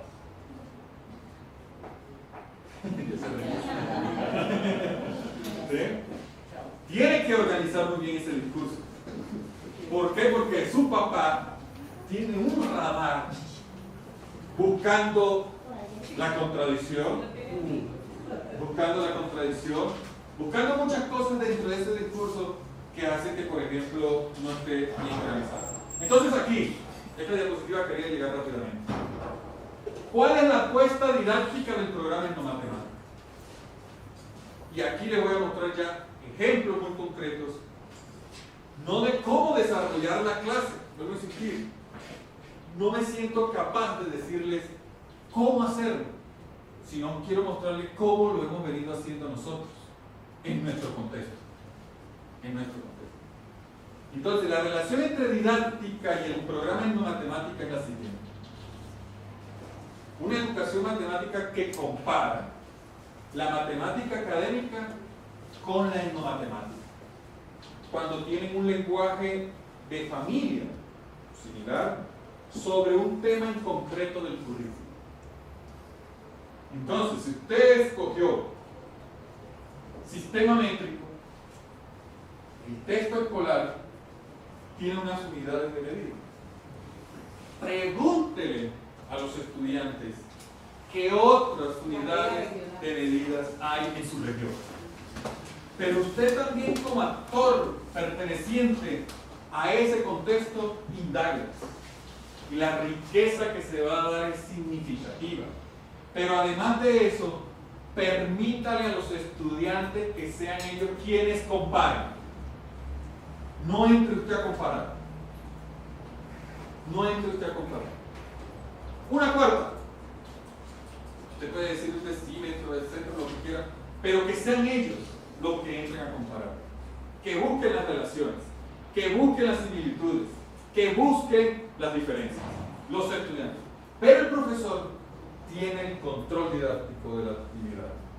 El control didáctico en el sentido, de procurar de que los estudiantes analicen, piensen sobre esa actividad, de ir colocando estímulos, etcétera, frente a la actividad que está haciendo.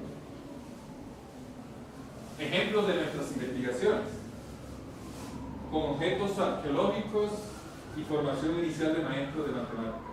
Tuvimos la oportunidad de ir a un museo, como hay muchos museos aquí en Colombia, y vimos unos patrones geométricos en esas tazas, en esos vasos ceremoniales. Y decidimos llamar esto movimientos y transformaciones en el círculo. Y le dimos una relación con los movimientos y las transformaciones en el plano. Como parece de simetría, de reflexión, de traslación, que ustedes pueden ver también en sus textos escolares. Y allí pues ven a los estudiantes trabajando en esta parte. Estos fueron diseños que aparecen aquí arriba específicamente, con vendedores informales en el mercado, en las calles, tenderos, estudiantes de octavo, como han escrito, noveno y 11, con estudiantes y profesores de la licenciatura en matemáticas y matemáticas. Aquí hubo una conclusión increíble. Cuando nos vamos al cálculo mental, prácticamente ya la gente parece ser de que no sabe calcular mentalmente. A veces hay casos sorprendentes, y creo que en algunos casos lo hacen es por el temor de que no se vayan a engañar y al final cuando cierren caja le toca colocar la plata de más. De unos vueltos, por ejemplo, de 2.000 pesos, o de un billete de 5.000 o de 10.000, y se usa la calculadora. Eso es que es imposible poder hacer esos cálculos sin objetos manipulativos, el celular, la calculadora, etc. Entonces el cálculo mental está en crisis. Y nos dimos cuenta de algo muy particular. Cuando se obliga a la persona, hace cálculos mentales. Y cuando lo hace, todos indistintamente de su grado de escolaridad tienden a pensar igual. pudimos comprobar cómo un doctor, una persona con título de doctor en matemáticas, hizo los mismos cálculos mentales que un vendedor de butifarra. El cálculo mental. Eso es parte de nuestra apropiación social. Y yo lo invito a buscar un autor que se llama Bernardo Gómez. Vean las experiencias que él tiene en España con estudiantes de primaria y de principios de años de secundaria. Bernardo Gómez. Entonces, nos fuimos a las calles, nos fuimos a los colegios, estuvimos con los muchachos y comenzamos a preguntarle, bueno, ¿tú cómo harías esta actividad? ¿Cómo calcularías esto? Y es increíble, mire, tenemos videos que nosotros colocamos así como está ya el compañero con la cámara, tenemos videos de cómo los estudiantes, a pesar de que ni estaban colocando siquiera el nombre en el formato, hacían esto. ¿Estaban aquí así? Y de repente por acá acaban la ¿sí? Y no era necesario. No era necesario. Usted libra al estudiante de una evaluación y él es más espontáneo, es más recursivo. Pero ahí no era necesario. Y entonces ahí operó otra cosa. Y era la necesidad de dar una respuesta. En este mapeo aritmético que hicimos en el municipio de La Paz, Cesar, pudimos identificar varios oficios en este sector de La Paz. Y ese sector, como usted lo ven allí, cada uno de estos triangulitos representa una actividad. Y esa actividad tiene incorporada una aritmética. Y pudimos darnos cuenta a partir de qué rango de edad los niños comienzan a vincularse con algunas de esas actividades. Porque hay una frase de mucho cuidado: la matemática tiene sentido si se vincula con la realidad. Pero hay que ver con cuál realidad. Los textos escolares no traen la realidad. Los textos escolares son un referente. Son un referente. Le corresponde al profesor identificar la realidad. Le corresponde al profesor identificar la realidad.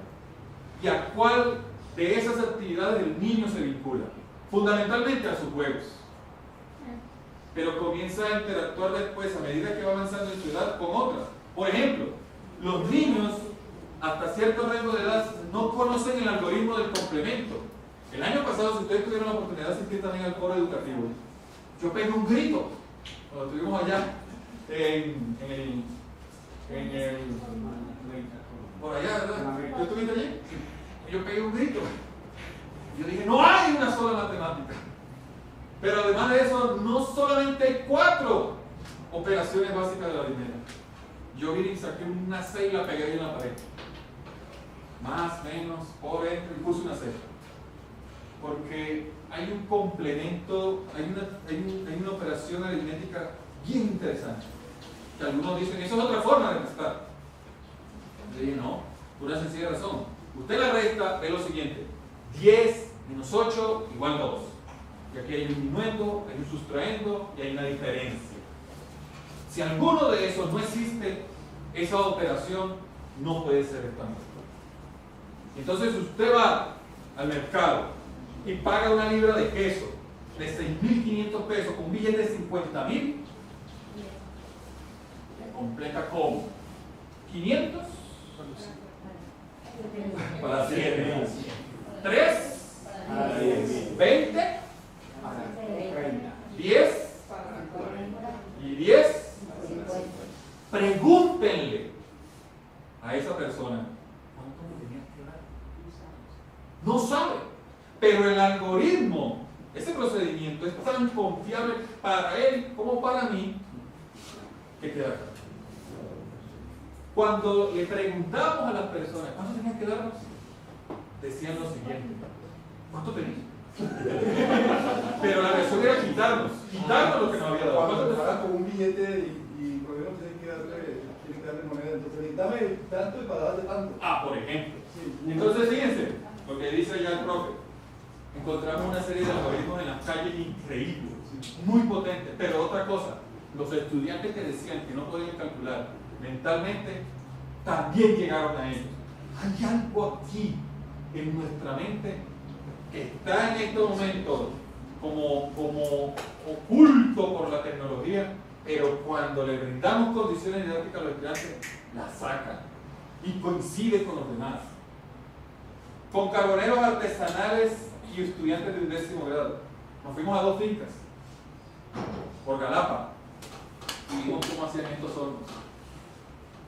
Uno de estos señores, abuelo de uno de mis estudiantes, y después nos fuimos al colegio de Galapa y trabajamos con ellos el tema de superficie, el tema de circunferencia, de sectores circulares, de esfera, etcétera, con ellos.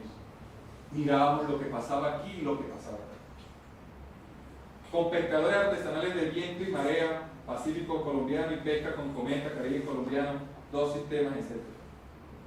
Fíjese eso. Todo lo que vimos allí. Hubo un diálogo bien interesante entre un pescador y yo, allá a la orilla de Buenaventura, de la Bocana. Le pregunté, ¿qué tan lejos has llegado tú? Y él me dijo, a 30 brazas. Y yo le pregunté, ¿qué es una braza? Me dijo, una braza es esto. Y yo le dije, ¿y cuánto mide eso? Me dijo, depende. Si es un pescador alto o grande, mide tanto. Pero si es un pescador tanto, puede ser 1,5 metros o 2 metros. ¿Sí? No conectan las cámaras, por eso se Entonces, decía, depende, porque si es un pescador alto, la braza puede ser 2 metros. Si es un pescador pequeño, 1,5. Entonces ese tenía su referencia para determinar lo siguiente. Entonces yo vine, con mi lógica, lo que hice fue lo siguiente. Tú lo más lejos que has llegado es a 30 brazas. Multipliqué inmediatamente 30 por 2 y me dio 60 metros. Entonces yo le dije, o sea que tú lo que más lejos has llegado es de aquí a 60 metros, como por allá. Me dijo, no, lo más lejos que yo he llegado es a una profundidad de 30 brazas. Entonces, ¿qué es eso? Otra forma de tener un concepto con respecto a la distancia. Para ellos no es lineal como nosotros, va del punto A al punto B. Hay otras dimensiones a considerar. El punto de referencia de la orilla que me indica una profundidad. El sondeo que yo hago por medio de la sonda y cuando pego allá, identifico cuántas brazas hay de profundidad. Yo dejo caer una piolita allí, una pesa, una piedra, un pedazo de hierro, cuando toca eso se siente y ellos comienzan a hacer esto. Comienzan a sacar la cuerda, el nylon. 1, 2, 3, 4 y así sucesivamente hasta llegar a esa profundidad. Y entonces le permite a ellos codificar el mar. Y la pregunta es si la educación matemática en la costa caribe y en la costa pacífica no puede dar también cuenta de eso. Por eso me queda muy difícil decir, esta es la clase maestra para una región uniforme. Porque creo que un poco, porque mire que, por ejemplo, yo en geometría en 7º lo estoy aplicando, pero vamos, las mismas personas nos están enseñando a hacer todos los instrumentos de pesca. Sí, entonces ahí estamos viendo todas las figuras geométricas, pero con los instrumentos de pesca de la región. Sí, tenemos invitados a las personas que llegan, estamos empezando a hacer chinchorro, todos los instrumentos de pesca regional de nosotros. Aplicamos geometría, aplicamos precisión, valoramos los saberes ancestrales que estamos en eso en geometría, a la vez que los muchachos pasan divertidos, porque el abuelo de ellos es el que va a hacer la clase, es el que nos va a explicar, es el que nos va a enseñar, y de ahí terminamos todos con una pequeña, por decirlo, atarraya, entonces nos vamos todos. La matemática ha llegado de mente de sí, miren, esto me parece a mí increíble porque hemos coincidido metodológicamente en lo mismo. Nosotros llevamos pescadores a las clases, que sean ellos los que expliquen, que sean los carboneros que expliquen su conocimiento que se ha venido construyendo a partir de una experiencia. Ese diálogo de saber es supremamente interesante. Por eso los textos escolares, vuelvo a insistir, son un referente, pero cada uno de nosotros tiene la libertad para buscar dentro de nuestros contextos otras formas de pensar matemáticamente. Entonces aquí hay un primer aparejo que aparece, así que se pesca en bocas de ceniza con cometas. ¿Sí? Cosa que de pronto no hay que hacer mucho en el Pacífico, de pronto siguen algunas partecitas, pero comienza a llover y se le va la cometa al mar. Pero en la costa caribe pasa eso. Aquí hay un aparejo que está en función de la brazada. Si ustedes se dan cuenta, todas las brazadas que hay para poder armar ese aparejo. Pero también hay una más compleja todavía, y la que tiene que ver con la elaboración de estas cometas. Estas cometas que están en función de dos varillas, ¿sí? La principal y la del medio, están medidas precisamente con la cuarta, con el geme y con los dedos. Y dependiendo la estación del año, la intensidad del viento, se construye o se eleva una cometa. Hay cometas mucho más pequeñas con esto, y se pueden coger perfectamente 8 peces de buen tamaño. Pero hay otras grandotas así, porque en determinadas épocas el viento parece como un leve suspiro. Pero necesitan esta gente una estrategia, y esa estrategia es ponerle mayor resistencia a esa presión del viento por medio de una superficie. ¿Por qué aparece esto aquí? El señor Omar fumando, que pasaba aquí el cigarrillo. Pero era para quitarle presión, o si no le iba a reventar todo su aparejo. Entonces esto, él nota que hay mucha presión, y entonces viene, baja la cometa con el cigarrillo, y ustedes sabrán muy bien ya que la resistencia es mínima. Muy bien. Entonces fíjense todo lo que hemos podido hacer allá, y nos fuimos con los estudiantes. La clase de matemática no tiene por qué ser en la jaula de clase. Podemos salir, es un riesgo. A veces los muchachos, de pronto no les da por tirarse al mar y todas las cosas es muy complicado, pero podemos atrevernos a hacer otras cosas, procurando que los estudiantes conozcan otras formas de pensar matemáticamente. Este es un sistema que, por ejemplo, nos dimos cuenta cómo el dedo del pescador llegaba a estar relacionado con la luna, con las fases de la luna. ¿Por qué? Porque si es una cometa que tiene una varilla principal de 1/4, 1 y 2 dedos, esa medida se utiliza para un determinado tipo de viento, y ese viento está relacionado con un periodo en el año, y eso a su vez hay un periodo de la luna, una fase de la luna.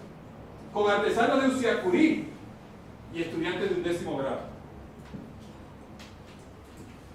Pues nos fuimos también allá con los artesanos. Esta gente, por ejemplo, que está entrando aquí con su cámara y su cosa, ellos manejan otro espacio distinto a nosotros. ¿Sí? Ellos se mueven con una facilidad y saben cuál puede ser el punto más estratégico para la luz, el ángulo y tal. Entonces puede haber una persona que le dice, mejor colócate allá, mira, recoge esta información acá. No, nosotros los profesores estamos aquí solamente en este teatro que tenemos aquí en esta parte. Entonces miramos eso, y esto es, digamos, a lo que nosotros nos dedicamos. Y me quedan 19 minutos. Nosotros tenemos un proyecto que se llama Construcción de Azoteas Geométricas.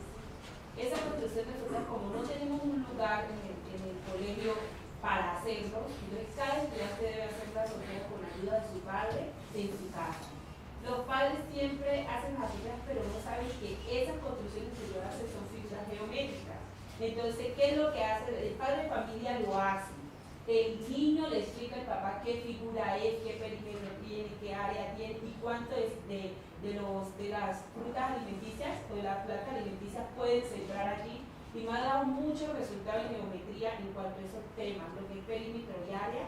Siempre utilizamos esa estrategia de construir las azoteas y nos da resultados. Y a la vez transversalizamos con biología, porque hacemos la parte de geometría con esos temas, y también la parte de la biología, que empieza a decir que sirven las plantas, esas plantas son para medicina, puede ser comestible. Entonces es una transversalización con las áreas. Entonces fíjense que recuerdo la inquietud de la profe. Hay una presión, hay una tensión. Incorporamos todas esas formas de pensar, de hacer, de comunicar, de las comunidades de práctica, las etnomatemáticas, etc. Pero llega el IFES. Pero llega el IFES con las pruebas a ver.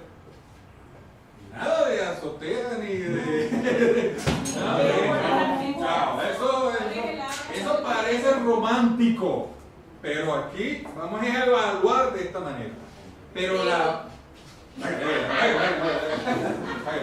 Pero cuando ellos ya vienen de allá de sus casas y por ejemplo y venimos a la parte del IFE. Oye, espera. Grabe esto lo que va a decir. Grábalo. Nosotros las preguntas las contextualizamos al IFE. Por ejemplo, le ponemos una azotea, le dibujamos la azotea, le dibujamos el área de esa azotea. Y le ponemos sus opciones, preguntas múltiples respuestas, y ellos hacen el proceso, lo mismo que hicieron en su casa, lo pueden hacer, y nos ha dado resultados. Ya.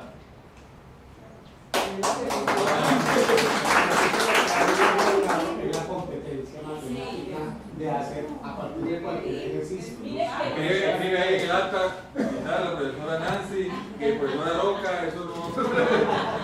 Mire que nosotros teníamos, nuestro colegio está en muy malas condiciones de infraestructura. Entonces yo los puse a ellos, estábamos viendo los poliedros, les dije que me hicieran una maqueta utilizando los poliedros la institución que ellos querían.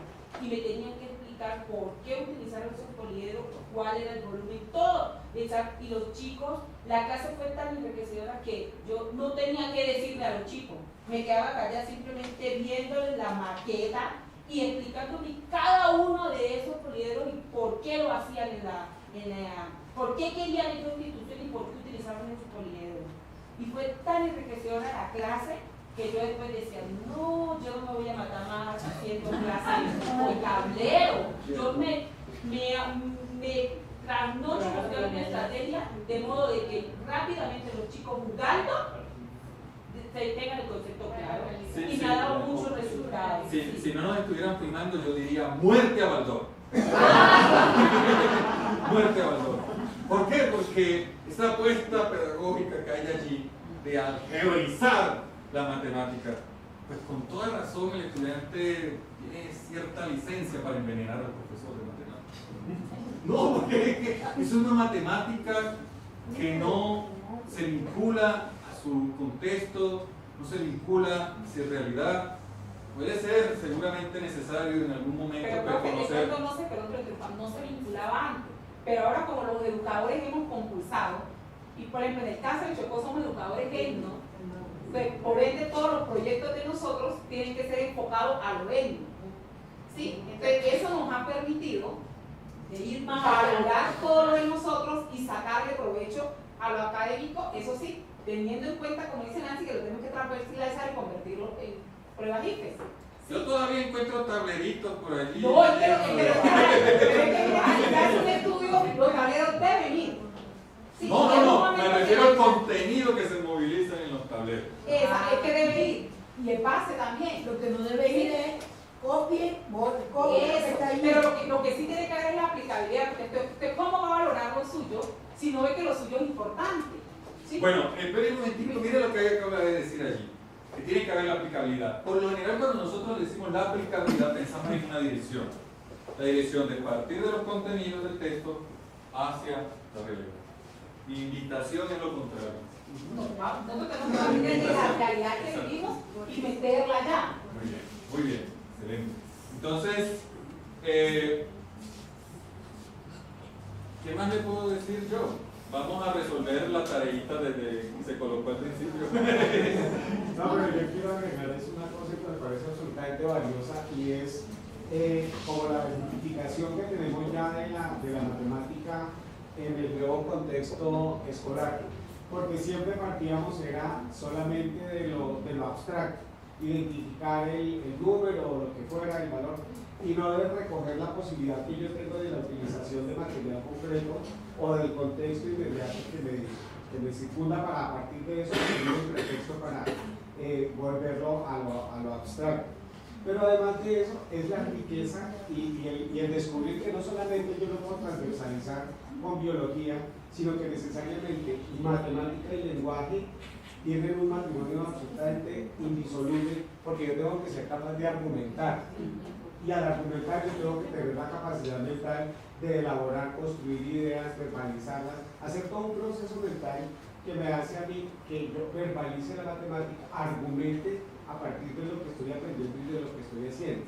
Es decir, con esto encontramos que matemática y lenguaje están estructurando todo un montaje de conocimiento en el que yo puedo perfectamente articular todo y volver el plan de estudios una propuesta absolutamente diferente en la institución y me hace cambiar la práctica y la concepción de aulas. Bueno, la vida es corta y necesitamos avanzar en esto.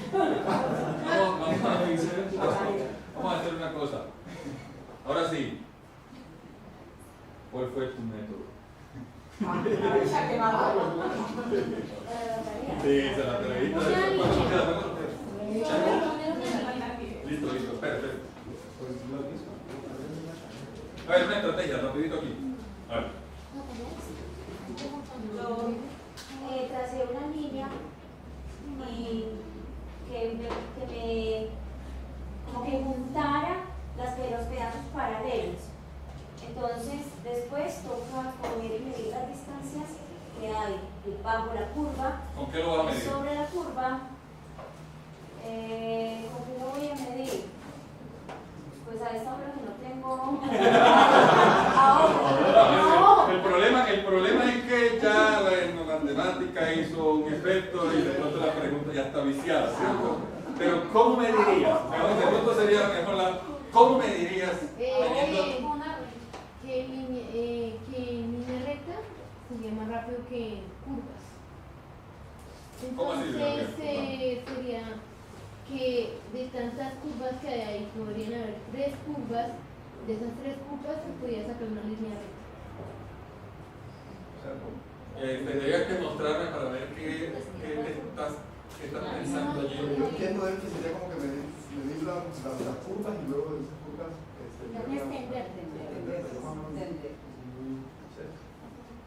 Al medir esas curvas, los 2 puntos, acá en la parte de la línea curva sería mayor, es lo que le entiendo. ¿Y cómo van ustedes a estirar la tierra? No, eso no. O sea, eso es Tenemos un terreno, ¿cierto? Tenemos un terreno que yo les dije al principio.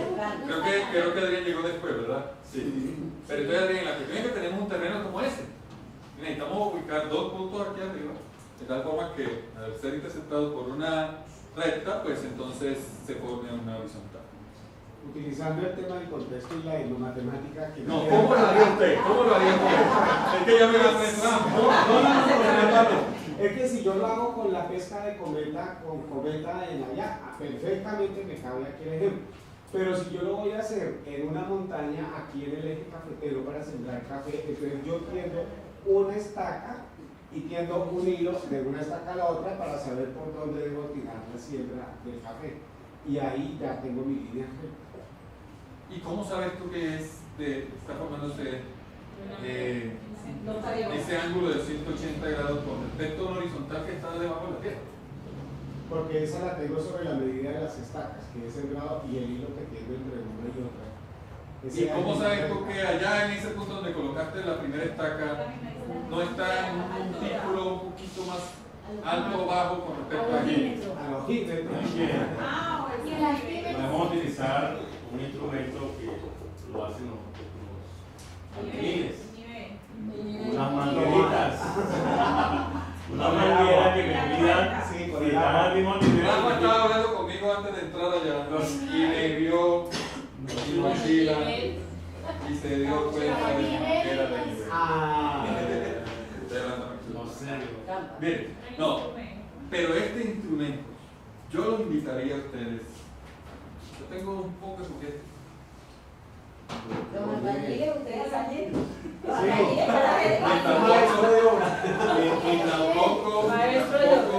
Y tampoco estoy promocionando. Estoy promocionando de alguna empresa. Pero miren esto. Esta burbujita. Tenemos aquel nivel. Pero también tenemos esto. Y entonces fíjense que este nivel tiene 3 posiciones distintas. Miren la burbuja aquí, miren la otra burbuja acá, miren la otra burbuja acá. ¿Sí?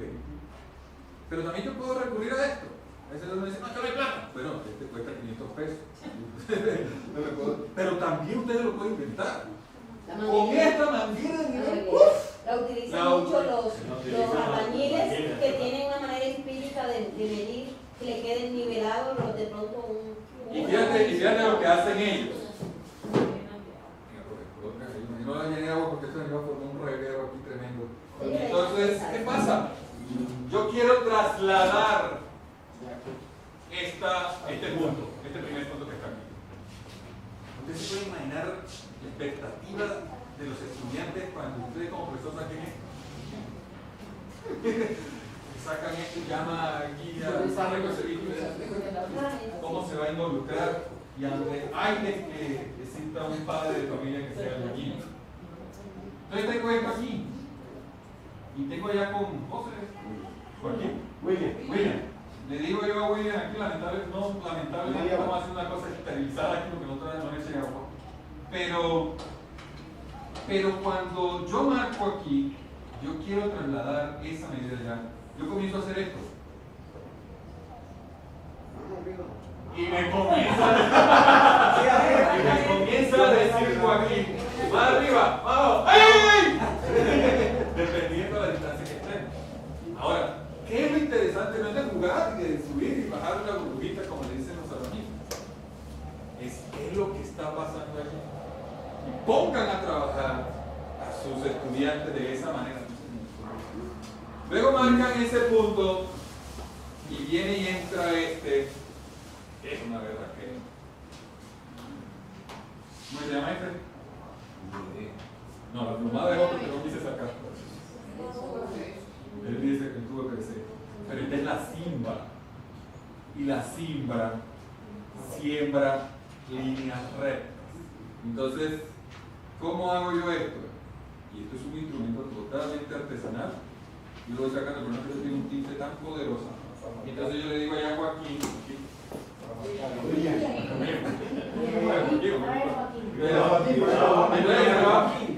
Entonces William se va para allá. William puede agarrar, colocar un clavo allá donde marcamos ya. Porque nosotros necesitamos visibilizar eso sobre una superficie. Y esta superficie es tan fundamental, por ejemplo, para que no se nos caiga la placa del segundo piso. Y entonces yo vengo y tensiono aquí, yo lo estoy tensionando, y viene alguien, y esto ya está tan tenso, yo lo voy a soltar porque y llega, lo amarramos, y viene alguien, ala aquí por el centro, suelta, ¡pam! Y pega en la pared. Ha quedado una línea que corresponde a las condiciones que hemos pedido allí. Esa línea nos va a permitir a nosotros poder establecer un piso plano, un planchón plano, una casa donde no vamos a tener riesgo de que se nos va a caer, etc. Y en fin, vendrá el nivel posteriormente, pero usted puede recrear eso. O sea, todas esas prácticas. Por ejemplo, si en su municipio hay artesanos de la palma de Iraca haciendo canastos o haciendo sombreros o en fin, usted puede recrear eso con cartulina, con flequitos de cartulina. Yo tuve la oportunidad de ir a Maputo, Mozambique, sur de África, al cuarto encuentro internacional de matemáticas. Y nos mostraron allá cómo ellos habían suplido esa situación con los estudiantes y de trabajar el entrecruce de ellos por medio de flequitos de cartulina. Hicieron un arquito y luego colocaron sus cartulinas y comenzaron entonces a entrecruzarlas y comenzaban a pedirle patrones geométricos que le generaran figuras de tal forma. Eso es otra manera. Mi invitación, vuelvo a insistir, es ver la realidad. Miren su realidad. Yo creo que si este mensaje llegó, ahora que comencemos a salir, nos vamos a dar cuenta de que la gente mueve los dedos, mueve el cuerpo, hace otras cosas, vamos a ver cosas en otras partes, en la elaboración incluso de jugos, en fin. Si no cumplí con las expectativas de la clase, yo les ofrezco disculpas por ello, pero la verdad es que no me veía organizando lo que nosotros llamamos clase, cuando yo sabía que aquí iba a llegar mucha gente de diferentes contextos socioculturales, que cada uno tiene su historia, su desarrollo que hay que respetar. Entonces simplemente si yo hubiese hecho una clase con la pesca de cometas como lo pudo haber hecho, pues ustedes se iban a quedar ya con el tema de la pesca, pero aquellas comunidades, por ejemplo, donde el mar no es, ni siquiera los estudiantes lo conocen. ¿Sí? Entonces, o sea, pudo convencer a la plataforma. Coloca ahí la matemática de ah, qué bien, qué bien. Entonces yo voy a mandarle un correo. Ahí te colocaron ahí el nombre y el correo. Entonces yo voy a darme, ojalá hayan inscrito el correo de esta manera que ustedes sé que yo le mande un correo y que el O no parezca un 0 y que la B parezca un 6. Bueno, eso, ojalá lo hayan inscrito muy bien. Si no tengo dudas, yo escribiré hasta 3 correos y bueno, ahí queda el contacto que seguramente podemos intercambiar. Por hecho, haciendo esto, ¿se conoce alguna otra investigación, otra cosa que se vea? Yo hace tiempo estoy en la página, pero yo ya he conocido antes el trabajo con Diana, la profesora Diana, que también hemos trabajado. En esa página, cuando uno se inscribe, le mandan muchos artículos que ellos publican, inclusive ustedes también pueden enviar publicaciones que los maestros ya que tienen experiencias muy interesantes. Entonces ellos evalúan el artículo que uno escribe y se lo publican también. Entonces también participar en esa red de forma muy activa y con las experiencias que tenemos en los colegios. Entonces, mire, son 2 opciones. Usted pueden enviar su experiencia escrita, bien organizadita, y se coloca allí en el repositorio de la red. Ya queda con un material de consulta universal, que lo pueden consultar todas aquellas personas que puedan leer en español. Y lo otro es que si desean ya publicarlo en la revista, pues mirar cuáles son las normas para la publicación de artículos de investigación. Eso se envía para el evaluador y los evaluadores dan un concepto. Lo aprueben o no lo aprueben, en ambos casos hay riqueza. ¿Por qué? Porque llega una evaluación muy detallada por parte de otras personas que están haciendo investigaciones o han hecho investigaciones similares y pueden enriquecer. Entonces, como dicen en el Pacífico, eso es lo que